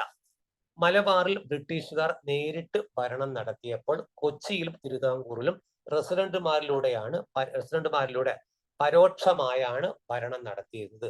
അതിനാൽ മലബാറിലെ പോലെ രാഷ്ട്രീയ സമരങ്ങൾ കൊച്ചിയിലും തിരുവിതാംകൂറിലും ശക്തമായിരുന്നില്ല. എന്തുകൊണ്ട്? അപ്പോൾ ബ്രിട്ടീഷുകാർ നേരിട്ട് ഭരണം നടത്തിയത് എവിടെയാണ്? മലബാറിൽ. റെസിഡന്റുമാരിലൂടെ ഭരണം നടത്തിയത് കൊച്ചിയിലും തിരുവിതാംകൂറിലും. അതുപോലെ തന്നെ ഈ എന്തുകൊണ്ടാണ് രാഷ്ട്രീയ സമരങ്ങൾ എന്തുകൊണ്ടാണ് മലബാറിൽ ശക്തമായത്? കാരണം മലബാറിൽ ബ്രിട്ടീഷുകാർ നേരിട്ടാണ് ഭരണം നടത്തിയത്. അതുകൊണ്ടാണ് ബ്രിട്ടീഷുകാർക്കെതിരെയുള്ള രാഷ്ട്രീയ സമരങ്ങൾ ഏറ്റവും ശക്തി പ്രാപിച്ചത് എവിടെയാണ്? മലബാറിലായത്. ഓക്കെ. ഇനി ഒന്നാം ലോക മഹായുദ്ധ കാലഘട്ടത്തിലാണ് മലബാർ പ്രദേശത്ത് രാഷ്ട്രീയ സജീവമായത്. മലബാർ ജില്ലാ കോൺഗ്രസിന്റെ പ്രഥമ സമ്മേളനം 1916 ആനി ബസന്റിന്റെ അധ്യക്ഷതയിൽ പാലക്കാട് വെച്ച് നടന്നു. KP Keshava Menon, KP Raman Menon, Muhammad Abdurahman Sahib, K Madhavan Nair, E Moidu മൗലവി, MP നാരായണ മേനോൻ എന്നിവരായിരുന്നു ഇക്കാലത്ത് കോൺഗ്രസ് പ്രവർത്തനങ്ങൾക്ക് മലബാറിൽ നേതൃത്വം നൽകിയത്. 1920 മഞ്ചേരിയിൽ നടന്ന അവസാനത്തെ മലബാർ രാഷ്ട്രീയ സമ്മേളനത്തിൽ ഭരണപരിഷ്കരണം, കുടിയാൻ പ്രശ്നം, ഖിലാഫത്ത് തുടങ്ങിയ വിഷയങ്ങൾ ചർച്ച ചെയ്തു. ആദ്യം മലബാർ പ്രദേശത്ത് രാഷ്ട്രീയ സജീവമായത് എപ്പോൾ? ഒന്നാം ലോക മഹായുദ്ധ കാലഘട്ടത്തിൽ. മലബാർ ജില്ലാ കോൺഗ്രസിന്റെ പ്രഥമ സമ്മേളനം നടന്നത് എവിടെ? 1916 എവിടെ? പാലക്കാട് വെച്ചാണ്. വർഷം 1916. അതിൽ മലബാറിൽ നടന്ന മലബാർ ജില്ലാ കോൺഗ്രസിന്റെ പ്രഥമ സമ്മേളനത്തിൽ അധ്യക്ഷത വഹിച്ചതാര്? Annie Besant. മലബാർ ജില്ലാ കോൺഗ്രസിന്റെ പ്രഥമ സമ്മേളനം പാലക്കാട് വെച്ച് നടന്നു. അതിൽ അധ്യക്ഷത വഹിച്ചത് ആനി ബസന്റ്. പിന്നെ നെക്സ്റ്റ് 1920 ഗാന്ധിജിയും ഷൗക്കത്ത് അലിയും കോഴിക്കോട്ടെത്തി ഖിലാഫത്ത് പ്രസ്ഥാനത്തിന് പിന്തുണ പ്രഖ്യാപിച്ചു. കട്ടിലശ്ശേരി മുഹമ്മദ് അലി മൗലവി പ്രസിഡന്റും മുഹമ്മദ് അബ്ദുറഹ്മാൻ സാഹിബ് സെക്രട്ടറിയുമായി ഖിലാഫത്ത് കമ്മിറ്റി രൂപീകരിച്ചു. അപ്പോൾ ഗാന്ധിജി, മൗലാന ഷൗക്കത്ത് അലി ഇവർ കോഴിക്കോട്ടെത്തിയിട്ട് ഖിലാഫത്ത് പ്രസ്ഥാനത്തിന് പിന്തുണ പ്രഖ്യാപിച്ച വർഷം 1920. എവിടെ വെച്ചുകൊണ്ട്? കോഴിക്കോട് വെച്ചുകൊണ്ട്.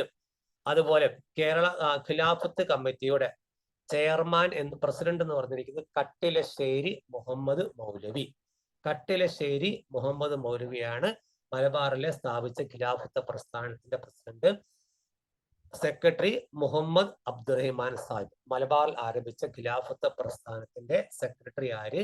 മുഹമ്മദ് അബ്ദുറഹ്മാൻ സാഹിബ്. അതുപോലെ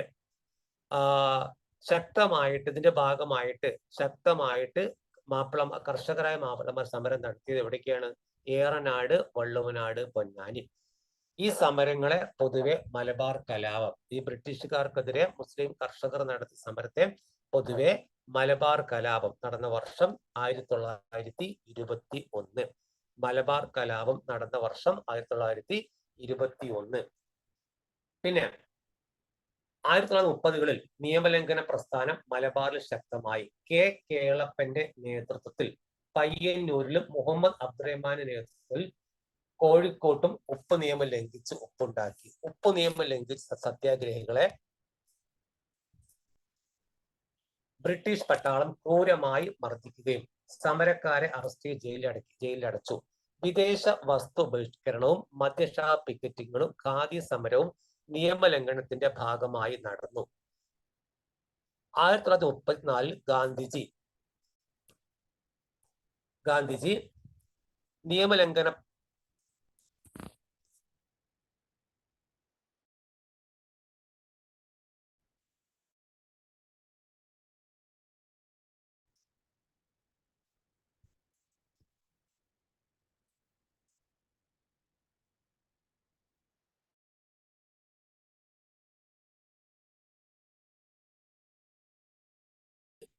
ഗാന്ധിജി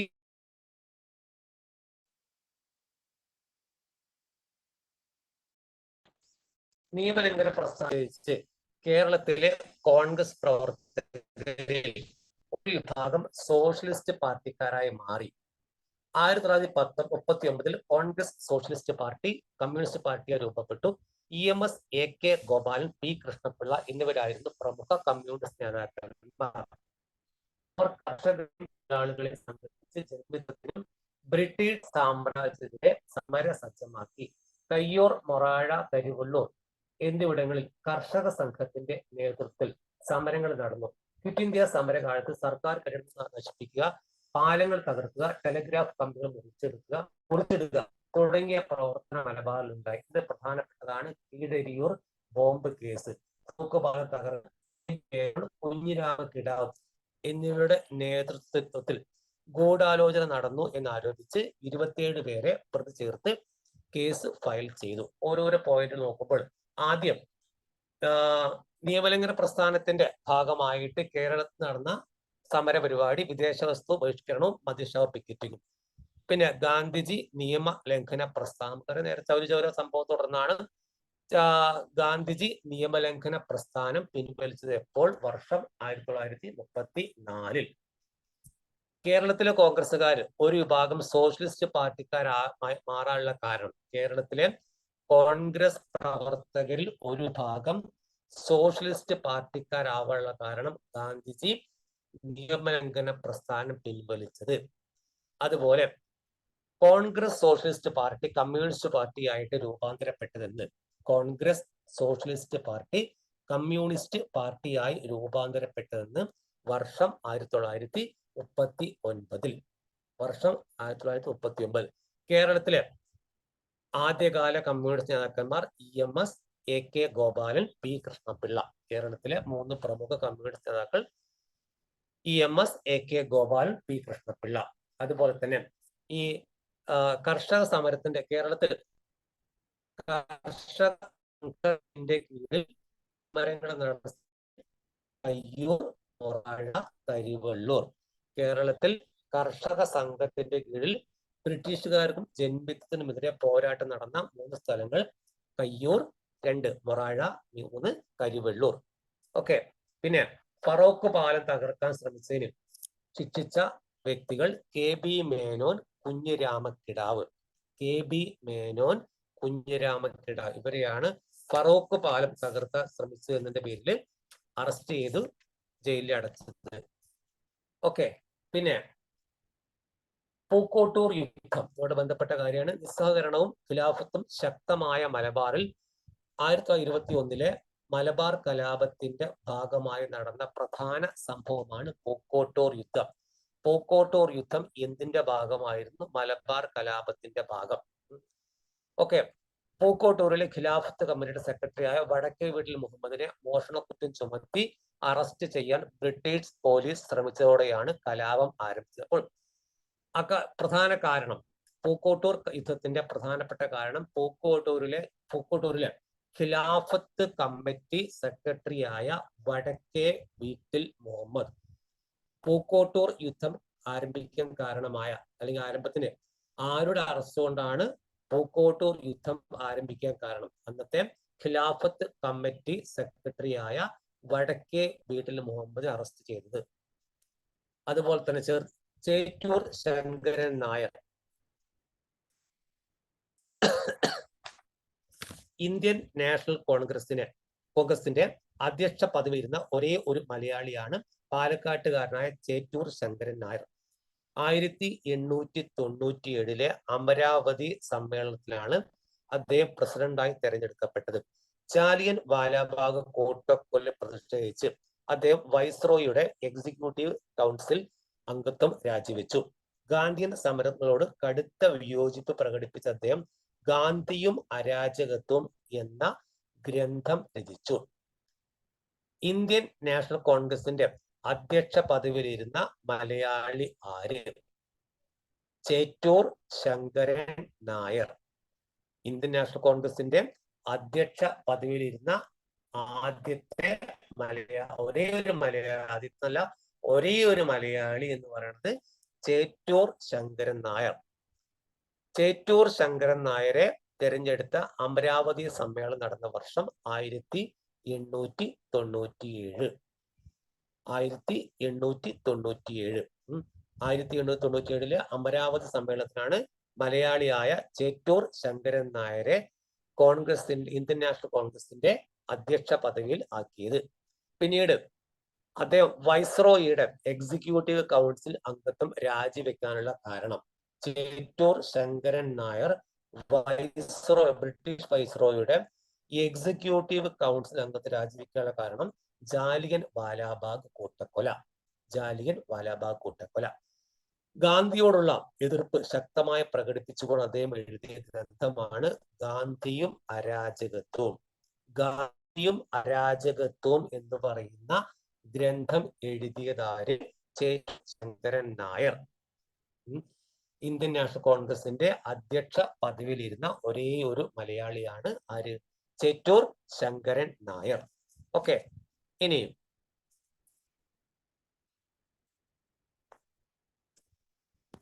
തിരുവിതാംകൂർ സമയത്ത് മലബാർ. തിരുവിതാംകൂറിൽ രാഷ്ട്രീയ പ്രക്ഷോഭത്തിന്റെ ആരംഭം കുറിക്കുന്നത് 1891 മലയാളി മെമ്മോറിയലോട് കൂടിയാണ്. സർക്കാർ ജോലികളിൽ തിരുവിതാംകൂറുകാർക്ക് മതിയായ പ്രാതിനിധ്യം ആവശ്യപ്പെട്ട് ബാരിസ്റ്റർ GP പിള്ളയുടെ നേതൃത്വത്തിൽ 10,000-ലധികം പേർ ഒപ്പിട്ട മെമ്മോറാണ്ടം മഹാരാജാവ് സമർപ്പിച്ചു. ഇത് മലയാളി മെമ്മോറിയൽ എന്നറിയപ്പെടുന്നു. 1896 ഡോക്ടർ പൽപ്പു ഈഴവർ അനുഭവിക്കുന്ന പ്രയാസങ്ങൾ ചൂണ്ടിക്കാണിച്ച് ഈഴവ മെമ്മോറിയലും മഹാരാജ് സമർപ്പിച്ചു. തിരുവിതാംകൂർ ദിവാനെ വിമർശിച്ചതിന്റെ പേരിൽ സ്വദേശാഭിമാനി പത്രത്തിന്റെ പത്രാധിപരായ രാമകൃഷ്ണ പിള്ളയെ നാട് കടത്തിയത് വലിയ രാഷ്ട്രീയ ചലനങ്ങൾ സൃഷ്ടിച്ചു. തിരുവിതാംകൂറിലുടനീളം വിദ്യാർത്ഥി പ്രക്ഷോഭങ്ങൾ വളർന്നു വന്നു. സർക്കാർ ഉദ്യോഗങ്ങളിലും നിയമസഭയിലും ജനസംഖ്യാനുപാതികമായ സംവരണം വേണമെന്ന് ആവശ്യപ്പെട്ട് ക്രിസ്ത്യൻ, മുസ്ലിം, ഈഴവ സമുദായക്കാർ 1932 നിവർത്തന പ്രക്ഷോഭം ആരംഭിച്ചു. NV ജോസഫ്, PK കുഞ്ഞ്, C കേശവരുടെ എന്നിവരുടെ കീഴിലാണ് ഉത്തരവാദിത്ത ഭരണത്തിനായുള്ള ഈ സമരം നടന്നത്. 1938 പട്ടം താണത്തുള്ള പ്രസിഡന്റായി തിരുവിതാംകൂർ സ്റ്റേറ്റ് കോൺഗ്രസ് രൂപം കൊണ്ടതോടെ തിരുവിതാംകൂറിൽ രാഷ്ട്രീയ പ്രവർത്തനങ്ങൾ സജീവമാകാൻ തുടങ്ങി. ദിവാൻ സർ CP രാമസ്വാമി അയ്യരുടെ ഭരണ പരിഷ്കാരങ്ങൾക്കെതിരെ 1946 നടന്ന പുന്നപ്ര വയലാർ സമരത്തോടെ തൊഴിലാളികളും രാഷ്ട്രീയ രംഗത്തേക്ക് കടന്നു വന്നു. ഓക്കെ, അപ്പോൾ ഒരുപാട് ചോദ്യങ്ങളുണ്ട്. മലയാളി മെമ്മോറിയൽ ഒരു പ്രക്ഷോഭമാണ്. നടന്ന വർഷം 1891. എന്താണ് മലയാളി മെമ്മോറിയൽ? സർക്കാർ ജോലികളിൽ തിരുവിതാംകൂറുകാർക്ക് മതിയായ പ്രാതിനിധ്യം ആവശ്യപ്പെട്ട് ബാരിസ്റ്റർ GP പിള്ളയുടെ നേതൃത്വത്തിൽ 10,000-ലധികം പേർ ഒപ്പിട്ട മെമ്മോറാണ്ടം മഹാരാജാവിന് സമർപ്പിച്ചു. ആരുടെ കീഴില്? Barrister GP Pillai. ഈ മെമ്മോറാണ്ടത്തിനാണ് മലയാളി മെമ്മോറിയൽ. വർഷം 1891. ഇനി 1896 ഡോക്ടർ പൽപ്പു ഈഴവർ അനുഭവിക്കുന്ന പ്രയാസങ്ങൾ ചൂണ്ടിക്കാണിച്ച് ഈഴവർക്ക് വേണ്ടിയുള്ള ഒരു മെമ്മോറാണ്ടമാണ്. അതിന്റെ പ്രധാനപ്പെട്ട വ്യക്തി ഡോക്ടർ പൽപ്പു. മറ്റൊരു പ്രധാനപ്പെട്ട വ്യക്തി ആരാണ്? നമ്മുടെ മലയാളി മെമ്മോറിയലിന്റെ ബാരിസ്റ്റർ GP പിള്ള. ഈ മലയാളി മെമ്മോറിയലിൽ ഈ സർക്കാർ ജോലികൾ തിരുവിതാംകൂറുകാർക്ക് പ്രാതിനിധ്യം വേണം. ഇതാണെങ്കിൽ ഈ ഈഴവർക്ക് പ്രാതിനിധ്യം വേണം എന്നതിനു വേണ്ടി വാദിച്ച മെമ്മോറിയലാണ് ഈഴവ മെമ്മോറിയൽ. അത് ആരുടെ കീഴില് നേതൃത്വം? ഡോക്ടർ പൽപ്പു ആണ്. വർഷം ഏത്? 1896. അതുപോലെ അന്നത്തെ പ്രധാനപ്പെട്ട പത്രാധിപരായിരുന്നു സ്വദേശാമ രാമകൃഷ്ണപിള്ള. സ്വദേശാഭിമാനി എന്ന് പറയുന്ന പത്രത്തിന്റെ പത്രാധിപർ സ്വദേശാഭിമാനി രാമകൃഷ്ണപിള്ളയാണ് അദ്ദേഹം നാട് കടത്തി. അതുപോലെ തന്നെ നിവർത്തന പ്രക്ഷോഭം. എന്താണ് നിവർത്തന പ്രക്ഷോഭം എന്ന് പറഞ്ഞിരിക്കുന്നത്? ക്രിസ്ത്യൻ, മുസ്ലിം, ഈഴവ സമുദായക്കാർക്ക് സർക്കാർ ജോലികളിലും നിയമസഭയിലും ജനസംഖ്യ ആനുപാതികമായിട്ട് സംവരണം വേണം. ജനസംഖ്യ ആനുപാതികമായിട്ട് സംവരണം വേണം എന്നാവശ്യപ്പെട്ടുകൊണ്ട് ഈ മുസ്ലിം, ക്രിസ്ത്യൻ, ഈഴവ സമുദായക്കാർ നടത്തിയ പ്രക്ഷോഭമാണ് നിവർത്തന പ്രക്ഷോഭം. നിവർത്തന പ്രക്ഷോഭം നടന്ന വർഷം ഏത്? 1932. നിവർത്തന പ്രക്ഷോഭത്തിന്റെ നേതാക്കന്മാർ, അതിന്റെ പ്രക്ഷോഭകർ NV ജോസഫ്, PK കുഞ്ഞ്, C കേശവൻ. ഇവരാണ് നിവർത്തന പ്രക്ഷോഭത്തിന്റെ. അതുപോലെ തന്നെ പട്ടം താണുപിള്ള, തിരുവിതാംകൂർ സ്റ്റേറ്റ് കോൺഗ്രസിന്റെ ആദ്യ പ്രസിഡന്റ് ആര്? പട്ടം താണുപിള്ള. പിന്നീട് നോക്കൂ, അപ്പോൾ തിരുവിതാംകൂറിൽ ശക്തമായിട്ടുള്ള ഒരുപാട് കലാപങ്ങൾ നടന്നു. മലബാറിലെ പോലെ തന്നെ ആ ഒരു ഭാഗമാണ് പറഞ്ഞത് കേട്ടോ. ഏറ്റവും മുകളിലായിട്ട് പുന്നപ്ര വയലാർ, തിരുവിതാംകൂർ സമരത്തിന്റെ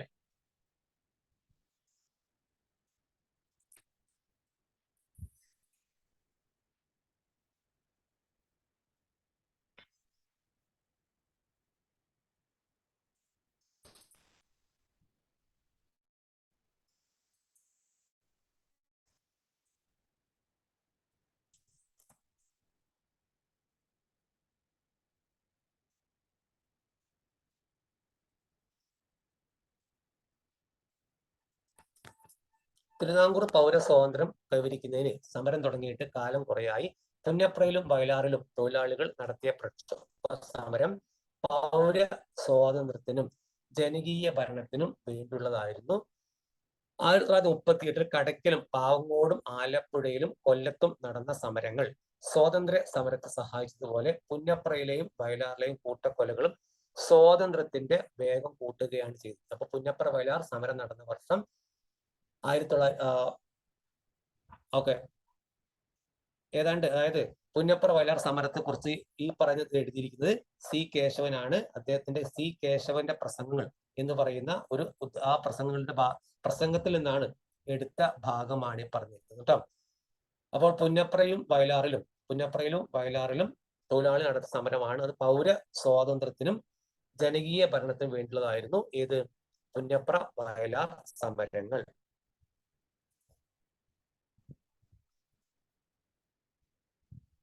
കൊച്ചിയില്, ഇപ്പൊ മലബാർ, തിരുവിതാംകൂർ പറഞ്ഞു, കൊച്ചിയിലാവട്ടെ ദിവാനായ ഷൺമുഖം ചെട്ടി വൈദ്യുതീകരണം സ്വകാര്യ കമ്പനിയെ ഏൽപ്പിച്ചതിനെതിരെ നടന്ന ഇലക്ട്രിസിറ്റി സമരത്തോടെയാണ് 1936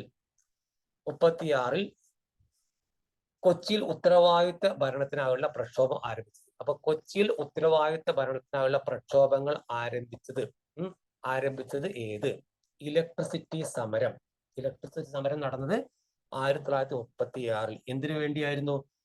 അന്നത്തെ ദിവാനായിരുന്ന ഷൺമുഖം ചെട്ടി വൈദ്യുതി വിതരണം സ്വകാര്യ കമ്പനിയെ ഏൽപ്പിച്ചതിനെതിരെ നടന്ന സമരമാണ് ഇലക്ട്രിസിറ്റി സമരം. നടന്ന വർഷം 1936. ഓക്കെ.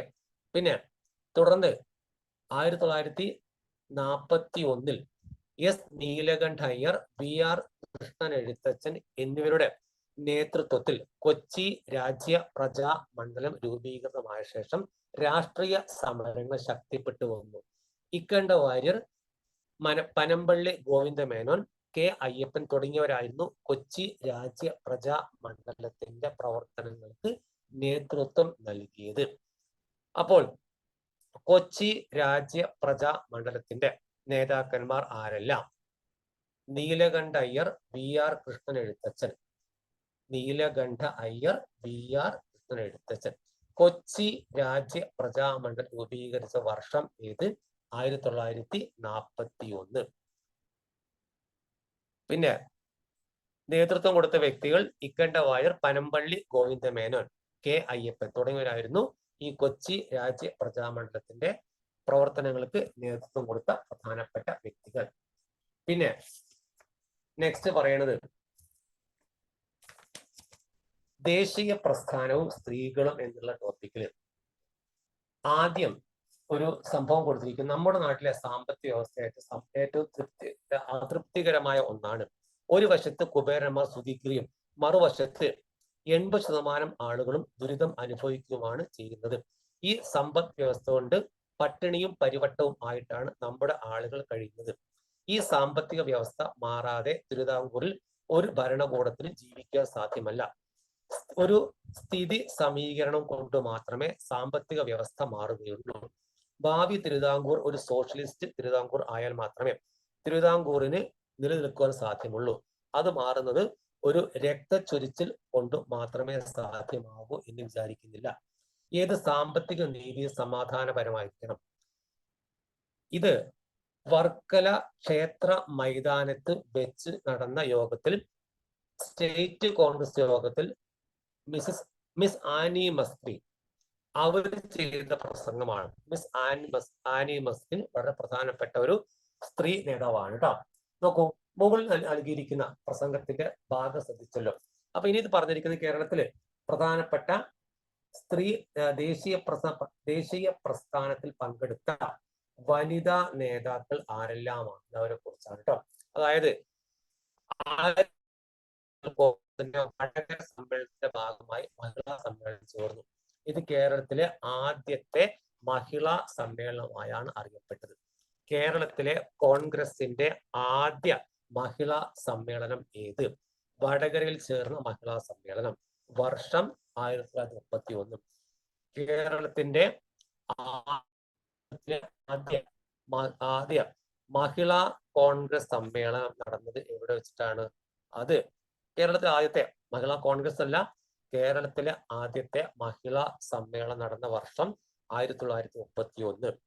കേരളത്തിലെ ആദ്യത്തെ മഹിളാ സമ്മേളനം നടന്നത് എവിടെ? വടകരയിൽ. ഓക്കെ, സ്ത്രീകളും കേരളമൊട്ടാകെ രാഷ്ട്രീയ പ്രക്ഷോഭങ്ങളിൽ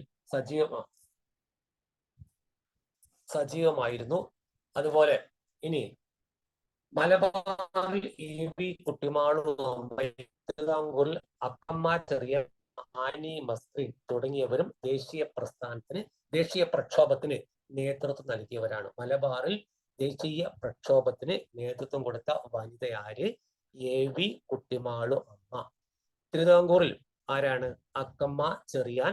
കൊച്ചിയിലാവട്ടെ തിരുവിതാംകൂർ അക്കമ്മ ചെറിയാന് പുറമെ ആനി മസ്കീനുണ്ട്. ആനി മസ്കീനും അക്കമ്മ ചെറിയാനും തിരുവിതാംകൂറിലും അതുപോലെ മലബാറിലാവട്ടെ AV കുട്ടിമാളു അമ്മയും. ഓക്കെ, പിന്നെ അതിൽ ആ ഒരു കോളത്തെ പ്രത്യേകിച്ച് നമ്മുടെ ഗാന്ധിജിക്ക് സ്വർണ്ണ നെക്ലസ് ഓടിക്കുന്ന പെൺകുട്ടിയുടെ പേര് കൗമുദിയാണ്. അറിയായിരിക്കും ആരാണ്? കൗമുദിയാണ്. ഇനി ഐക്യ കേരളത്തിലേക്കുള്ള ലാസ്റ്റ് ഭാഗത്തേക്ക് എത്തുമ്പോൾ ഒരേ ഭാഷ സംസാരിച്ചിരുന്നെങ്കിലും മലയാളികൾ 3 വ്യത്യസ്ത ഭരണ മേഖലകളിലായി പിരിച്ചു കിടത്തിയായിരുന്നു. 1920 നാഗ്പൂരിൽ ചേർന്ന കോൺഗ്രസ് സമ്മേളനം ഭാഷാ അടിസ്ഥാനത്തിൽ സംസ്ഥാന കോൺഗ്രസ് കമ്മിറ്റികൾ രൂപീകരിക്കാൻ തീരുമാനിച്ചു. ഇതിന്റെ അടിസ്ഥാനത്തിൽ 1921 ഏപ്രിൽ 23 മുതൽ 26 വരെ ഒറ്റപ്പാലത്ത് വെച്ച് നടന്ന ഒന്നാം കേരള സംസ്ഥാന രാഷ്ട്രീയ സമ്മേളനം നടന്നു. ആന്ധ്ര കേസരി എന്നറിയപ്പെടുന്ന ബാരിസ്റ്റർ ടി പ്രകാശമായിരുന്നു ഈ സമ്മേളനത്തിന്റെ അധ്യക്ഷൻ. തുടർന്ന് തിരുവിതാംകൂർ, കൊച്ചി, മലബാർ പ്രദേശങ്ങളെ ഉൾപ്പെടുത്തി കേരള പ്രദേശ് കോൺഗ്രസ് കമ്മിറ്റി നിലവിൽ വന്നു. അപ്പോൾ ഭാഷാടിസ്ഥാനത്തിൽ സംസ്ഥാന രൂപീകരണം തീരുമാനിച്ച കോൺഗ്രസ് സമ്മേളനം ഏത്? നാഗ്പൂർ സമ്മേളനം. ഉത്തരം നാഗ്പൂർ സമ്മേളനം. ഭാഷാടിസ്ഥാനത്തിൽ സംസ്ഥാനം രൂപീകരിക്കാൻ നടന്ന നാഗ്പൂർ സമ്മേളനം നടന്ന വർഷം 1920. നാഗ്പൂർ സമ്മേളനം പ്രത്യേകത ഭാഷാടിസ്ഥാനത്തിൽ സംസ്ഥാനം രൂപീകരിക്കാൻ തീരുമാനിച്ചു നടന്ന വർഷം 1920. അതുപോലെ തന്നെ ഒന്നാം കേരള സംസ്ഥാന രാഷ്ട്രീയ സമ്മേളനം നടന്നത് എവിടെ? ഒന്നാം കേരള സംസ്ഥാന രാഷ്ട്രീയ സമ്മേളനം നടന്നത് എവിടെ? ഒറ്റപ്പാലത്ത്. വർഷം 1921 ഏപ്രിൽ 23 മുതൽ 26 വരെ. സമ്മേളനത്തെ അധ്യക്ഷൻ വഹിച്ചത് അഥവാ 1921 ഏപ്രിൽ 23 നടന്ന ഒറ്റപ്പാലത്ത് നടന്ന 1-ാം കേരള സംസ്ഥാന രാഷ്ട്രീയ സമ്മേളനത്തിന്റെ അധ്യക്ഷത വഹിച്ചത് ബാരിസ്റ്റർ ടി പ്രകാശം. അദ്ദേഹത്തെ അറിയപ്പെടുന്ന മറ്റൊരു പേരാണ് ആന്ധ്ര കേസരി. ആന്ധ്ര കേസരി എന്നറിയപ്പെടുന്ന വ്യക്തി ആരാണ്? ബാരിസ്റ്റർ ടി പ്രകാശം. ബാരിസ്റ്റർ ടി പ്രകാശത്തിന്റെ മറ്റൊരു പേരാണ് ആന്ധ്ര കേസരി. ഇനി ജവഹർലാൽ നെഹ്റുവിന്റെ അധ്യക്ഷതയിൽ ചേർന്ന പയ്യന്നൂർ കോൺഗ്രസ് സമ്മേളനത്തിൽ സ്വാതന്ത്ര്യത്തിന് ശേഷം കേരളത്തെ ഒരു പ്രത്യേക സംസ്ഥാനമായി പുനഃസംഘടിപ്പിക്കണമെന്ന് പ്രമേയം അവതരിപ്പിച്ചു.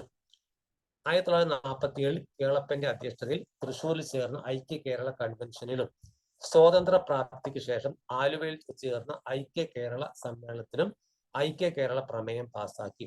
ഇതേ തുടർന്ന് 1949 ജൂലൈ 1 തിരുവിതാംകൂറിനെയും കൊച്ചിയെയും സംയോജിപ്പിച്ച് തിരു-കൊച്ചി സംസ്ഥാനം രൂപീകരിച്ചു. മലയാളം സംസാരിക്കുന്ന പ്രദേശങ്ങളെ ഉൾപ്പെടുത്തി കേരളം രൂപീകരിക്കണമെന്ന് EMS നമ്പൂതിരിപ്പാട് 1.25 കോടി മലയാളികൾ എന്ന ഗ്രന്ഥത്തെ സൂചിപ്പിക്കുകയുണ്ടായി. ഭാഷാ അടിസ്ഥാനത്തിൽ സംസ്ഥാന രൂപീകരണത്തിനായി പ്രക്ഷോഭങ്ങൾ ശക്തമായതിനെ തുടർന്ന് കേന്ദ്ര ഗവൺമെന്റ് സംസ്ഥാന പുനഃസംഘടനാ കമ്മീഷൻ രൂപീകരിച്ചു. കമ്മീഷന്റെ ശുപാർശ പ്രകാരം മലബാർ, തിരുവിതാംകൂർ, കൊച്ചി പ്രദേശം ഉൾപ്പെടുത്തി 1956 നവംബർ 1 കേരള സംസ്ഥാന രൂപീകരണമായി. തിരുവിതാംകൂറിന്റെ ഭാഗമായിരുന്ന തോവാള, അഗസ്തേശ്വരം, കൽക്കുളം, വിളവൻകോട് എന്നീ താലൂക്കുകൾ മദിരാശി സംസ്ഥാനം വിട്ടുകൊടുത്തു. തെക്കൻ കർണാടകയുടെ ഭാഗമായിരുന്ന കാസർഗോഡ്, ഹോസ്ദുർഗ് താലൂക്കുകൾ കേരളത്തോട് കൂട്ടിച്ചേർക്കപ്പെട്ടു. നോക്കൂ, ഐക്യ കേരള കൺവെൻഷൻ നടന്ന എപ്പോൾ? 1947. ഐക്യ കേരള കൺവെൻഷൻ അധ്യക്ഷത വഹിച്ചത് ആര്? ഐക്യ കേരള കൺവെൻഷൻ അധ്യക്ഷത വഹിച്ചത് കേളപ്പൻ. നടന്ന വർഷം 1947. ഐക്യ കേരള പ്രമേയം പാസ്സാക്കിയത് എവിടെ വെച്ച്? ആലുവയിൽ വെച്ച്. അപ്പോൾ ഈ തുടർന്നാണ് തിരു-കൊച്ചി സംയോജനം നടന്ന വർഷം 1949 ജൂലൈയിൽ. തിരു-കൊച്ചി ലയനം നടന്ന വർഷം 1949 ജൂലൈയിൽ. പിന്നെ 1.25 കോടി മലയാളികൾ എന്ന ഗ്രന്ഥം എഴുതിയതാര്? EMS നമ്പൂതിരിപ്പാട്. മലയാളം സംസാരിക്കുന്ന പ്രദേശങ്ങളെ ഒരുമിച്ചുകൊണ്ട് കേരളം രൂപീകരിക്കണമെന്ന് സൂചിപ്പിച്ചത് EMS നമ്പൂതിരിപ്പാട്. ഗ്രന്ഥത്തിന്റെ പേര് 1.25 കോടി മലയാളികൾ. രചയിതാവ് പിൽക്കാലത്ത് കേരള മുഖ്യമന്ത്രി, 1ാമത്തെ മുഖ്യമന്ത്രിയായ EMS നമ്പൂതിരിപ്പാട്. ഓക്കെ, അപ്പോൾ തുടർന്ന് അങ്ങോട്ട് ശക്തമായ പ്രക്ഷോഭം തുടർന്നിട്ടാണ് കേന്ദ്ര ഗവൺമെന്റ് സംസ്ഥാന പുനഃസംഘടന കമ്മീഷൻ പ്രകാരം 1956 നവംബർ 1 കേരളം രൂപീകരിച്ചത്. അതുപോലെ തന്നെ ലാസ്റ്റ് തിരുവിതാംകൂറിന്റെ ഭാഗമായിരുന്ന തോവാള, അഗസ്തേശ്വരം, കൽക്കുളം, വിളവൻകോട് അത് മദിരാശി സംസ്ഥാനത്തിലും തെക്കൻ കർണാടകയുടെ ഭാഗമായിരുന്ന കാസർഗോഡും ഹോസ്ദുർഗ് താലൂക്കുകൾ കേരളത്തിൽ ലഭിച്ചു. തിരുവിതാംകൂറിന്റെ ഭാഗമായിരുന്ന പ്രദേശങ്ങൾ ഈ മദിരാശിക്ക് വിട്ടുകൊടുത്ത സ്ഥലങ്ങൾ ഏതെല്ലാം? തോവാള, അഗസ്തേശ്വരം, കൽക്കുളം, വിളവൻകോട്.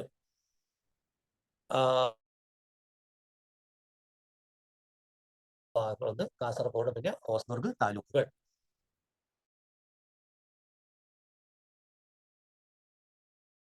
ചോദ്യങ്ങൾ ചോദിക്കുന്ന ഒരു ഭാഗമാണ് കേരളം ആധുനികതയിലേക്ക് എന്ന് പറയുന്നത്. വീണ്ടും എഴുതി വെക്കുക വർഷങ്ങൾ, പുസ്തകങ്ങൾ, ഗ്രന്ഥങ്ങൾ, നേതാക്കന്മാർ, പ്രസ്ഥാനങ്ങൾ എല്ലാം. ഓക്കെ മക്കളെ.